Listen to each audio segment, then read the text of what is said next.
우리 장기 연체 채권 소각 프로그램 있죠, 그죠? 네. 이 취지에는 저도 공감합니다. 그런데 이 두 가지 큰 오류가 있어요. 이 사업에 보니까. 자, 첫째는 뭐냐니까, 이와 같은 동일 조건에 그 2020년부터 올해 2025년 4월까지 그게 7년 이상 연체의 5천만 원 이하 채무에 대한 상한 규모가 어느 정도 되시는지 혹시 아시나요?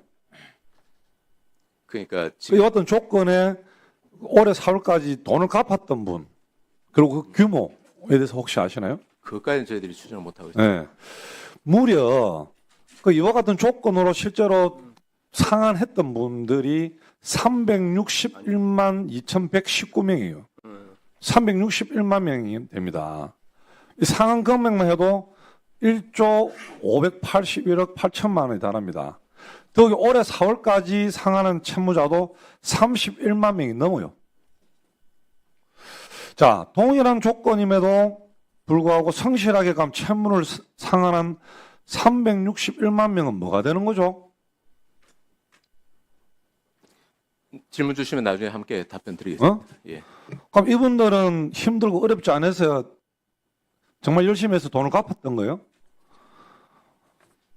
성실하게 채무를 상환한 이분들은 그러면 도대체 361만 명은 뭐가 되는 가? 이분들에 대한 뭐 또 다른 메리트를 주다든지 혜택이 있나요? 혹시나? 채무는 기본적으로 갚는 것입니다. 갚는 것인데 그동안에 저희들이 성실 상환하신 분들에 대해서도 이자 부담 경감해서 뭐 1인당 한도 300만 원까지 해서 지난번에 전체 한 2조 1천억 정도를 지원을 한 적이 있고 또 은행 이렇게 빚을 아예 없애주는 경우가 있나요? 그러니까 지금 시중에 뭐라고 이야기하냐면은 7년만 버티면 빚이 사라지고 요즘 빚 갚으면 바보가 된답니다. 바보.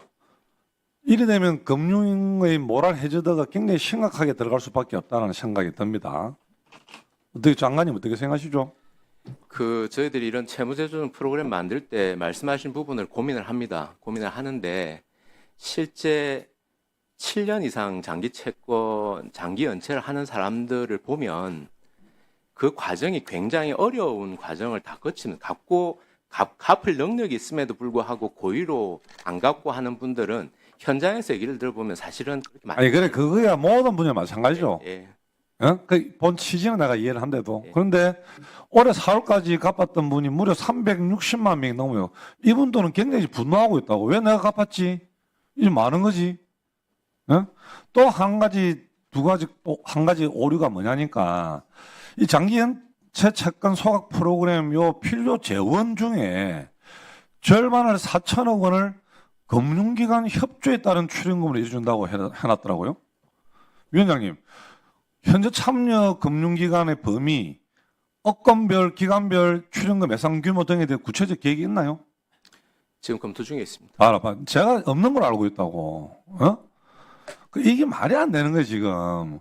그리고 이게 지금 설령 이번에 통과를 시켜도 지금 이게 1년이 소요된다더라고요. 그죠? 내년 이맘때 지금 적용이 된다고 얘기하는데 그런데 굳이 이걸 좀 추경해야 될 이유가 있습니까?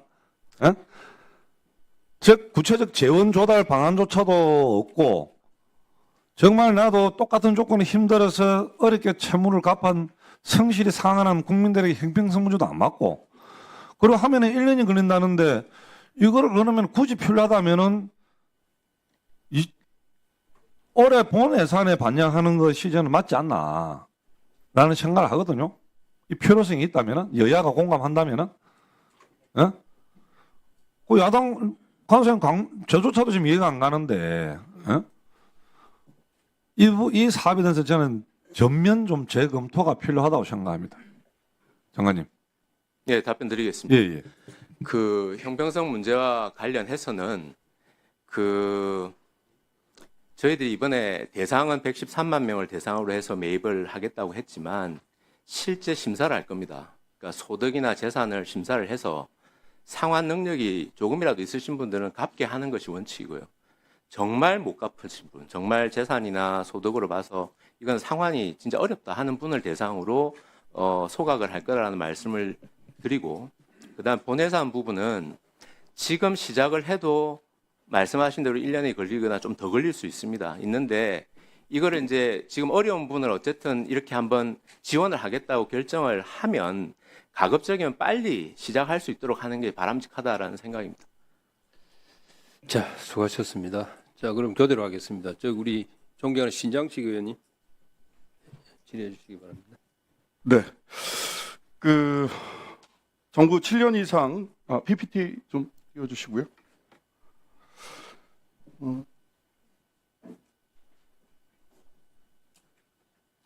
다시 시작을 좀 해주시면 좋을 것 같습니다. 시간 잡아주세요. 네, 시작하겠습니다. 지금 굉장히 경제가 어렵다라는 거는 뭐 잘 여러분들 아시리라 믿습니다. 폐업 신고자, 불황형 대출, 소액 생계비 대출, 소상공인 다중채무자, 다중채무 연체자, 3개월 이상 연체자 이렇게 보시다시피 굉장히 많은 숫자, 서민경제 무척 어렵습니다. 그런데 뭐 이런저런 이야기를 하십니다만은 사실 뭐 부자를 지원하면 투자고 경영 지원이고 저렇게 숨이 턱에 차 있는 서민들 지원하면 비용이고 도덕적 해이다라고 하는 프레임으로 자꾸만 이야기를 하시는 분들이 계십니다. 왜 그렇습니까? 똑같은 돈을 법인세 감면하고 해서 부자들 지원, 기업들 지원할 만큼 하지 않았어요? 숨이 턱에 차 있는 서민들을 지원하는 것을 비용이고 도덕적 해이다라고 생각하고서 이 채무조정 프로그램을 분석하고 보고 보도하는 거 이거 굉장히 큰 문제라고 생각을 합니다. 저는 이 채무조정 프로그램 보다 더 적극화할 필요가 있다라고 하는 측면에서 말씀드리는데요.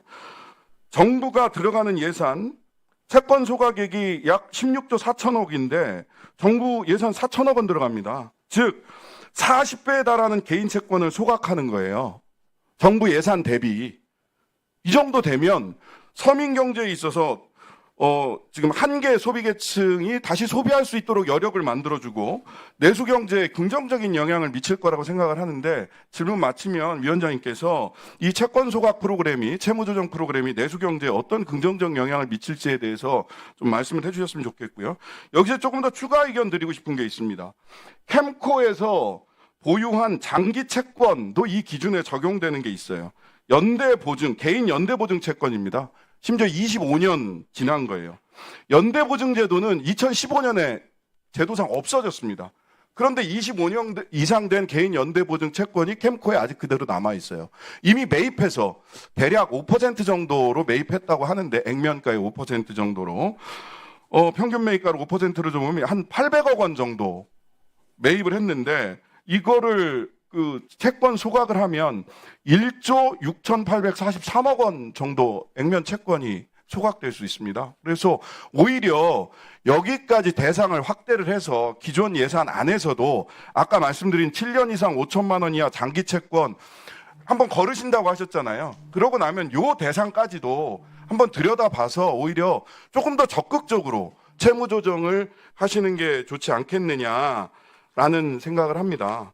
빚내고 싶은 사람 없습니다. 특히 7년간 유지했다면 고통도 심각했을 거고요. 도덕적 해이 말하기 전에 이들을 구제함으로써 갖게 되는 경제 효과를 정확히 해설해 주는 것이 정부 역할이다라는 생각합니다. 마지막으로 이번 장기 채권 매입 과정에서 대부업체와의 협약 비율 걱정됩니다.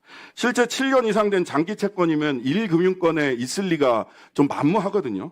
이 금융권, 특히 대부업으로 많이 이동했을 확률이 높은데 현재 새출발기금의 경우 대부업체와의 협약 비율이 제로입니다. 한 군데하고도 협약을 못했어요. 그러면 이번 채권도 악성 채권이라서 새출발기금 채권과 대상이 좀 다르긴 하지만 새출발기금처럼 대부업체랑 협약 비율이 낮다면 정말 한계 상황에 처해 있는 대부업체로부터 돈 빌린 분들은 대상에서 제외될 가능성이 있지 않겠느냐라는 생각이 들어요. 그래서 협약률 어떻게 끌어올 것인지 지금 새출발기금은 대부업체랑 0이란 말이에요. 그럼 이번 채무조정 과정에서는 다른 보관이 있는 건지 금융회사와 협약이 안 되면 대부업체 협약 안 되면 소각 대상 되어도 지원 못 받는 거 아닌지 책임지고 노력해 주시기를 바라고요. 다시 한번 말씀드립니다. 부자를 지원하면 투자고 경영 지원이고 서민 지원하면 비용이고 도덕적 해이다라고 하는 프레임을 정부도 바뀌었는데 적극적으로 이 프레임을 좀 벗어나셔서 적극적으로 채무 조정에 임해 주실 것을 부탁드립니다. 자, 수고하셨습니다. 예. 자, 아까 손 들은 대로 가겠습니다. 자, 우리 존경하는 허영